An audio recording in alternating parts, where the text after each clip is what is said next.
Galera, até então nós estávamos falando sobre a questão do fluxo de energia.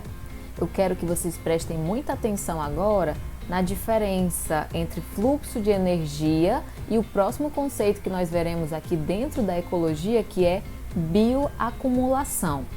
Repare que aqui é um pouquinho diferente. O que é a bioacumulação? A bioacumulação é o acúmulo de compostos químicos no organismo de determinado ser vivo.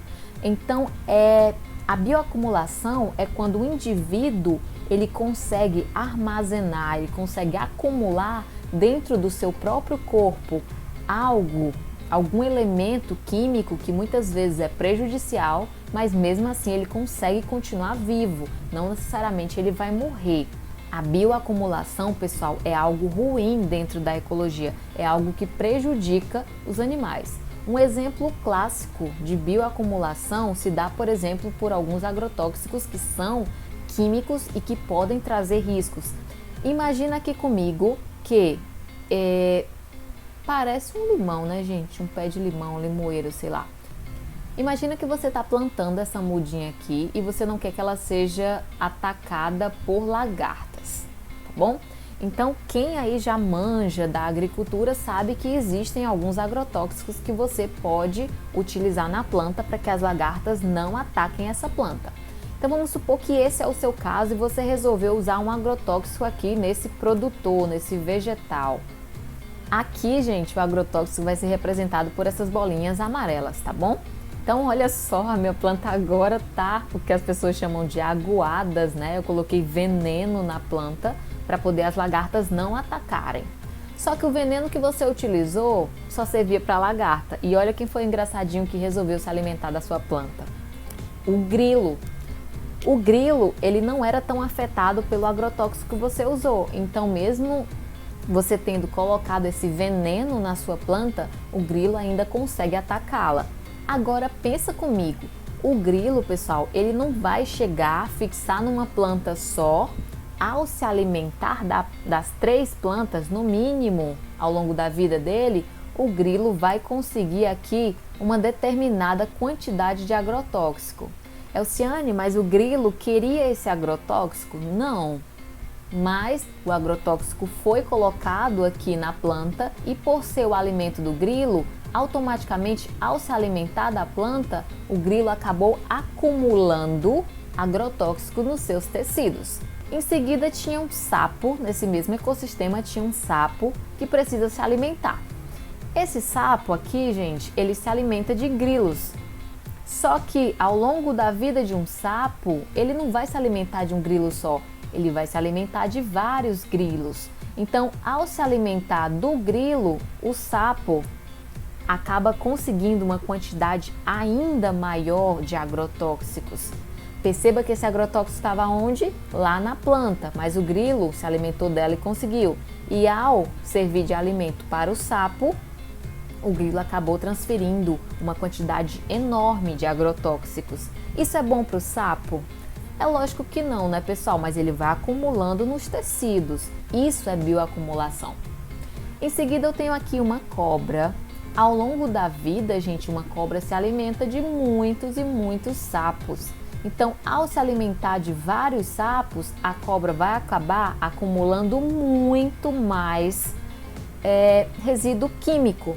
Isso não é interessante para a cobra, mas ao se alimentar do sapo, ela acabou adquirindo e acumulando em seus tecidos.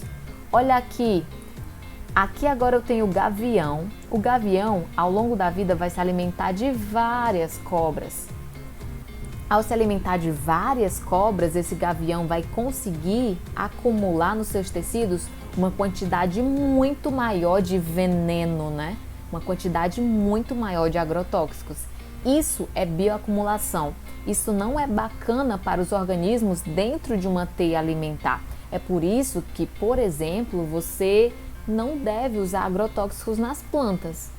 Eu até entendo a questão de ter que prevenir, a questão das lagartas e tudo, mas você acaba envenenando, né, entre aspas, muitos outros indivíduos. E quanto mais distante do produtor, no caso aqui, ó, quanto mais distante do indivíduo que você envenenou em primeiro lugar, maior vai ser o nível de contaminação, porque o indivíduo que está aqui no final, ele vai ter que se alimentar de muitos outros até ele conseguir a quantidade de energia. Então não mistura. Vamos recapitular. Quando eu falo de energia, quem é que tem mais energia? O produtor. E quanto mais distante, menos energia. Quando eu falo de bioacumulação, quem é que vai acumular mais?